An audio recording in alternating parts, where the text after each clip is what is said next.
ఈరోజు జీవవాక్కు ద్వారా దేవుడు మనతో మాట్లాడుచున్న అమూల్యమైన మాట. బాలుడు నడవలసిన త్రోవను వానికి నేర్పు, పెద్దవాడినప్పటికీ వాటి నుండి తొలగిపోడు అని చెబుతా ఉన్నాడు. బాలుడు నడవలసిన త్రోవను నేర్పడం అంటే దినదినము కూడా బైబిల్ వాక్యం పఠించడం, దానిని అర్థం చేసుకునే విధంగా నేర్పాలి.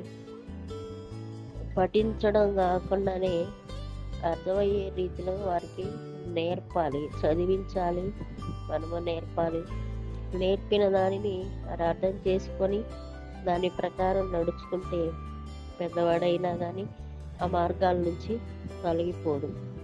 అదే ప్రార్థనా జీవితం, వాక్యం నేర్చుకోవడం, వాక్యానుసారంగా నడవడం, ఆయనను కీర్తించడం, ఆయనను మహిమపరచడం, ఆయన సన్నిధిలో గడపడం, ఇవన్నీ చేస్తే ఈ లోకం వైపు చూడకుండా దేవుని వైపే చూస్తూ ముందుకు నడుస్తారు, దీవించబడతారు. అటువంటి కృప దేవుడు మనందరికీ దయచేయనుగాక. ఆమేన్.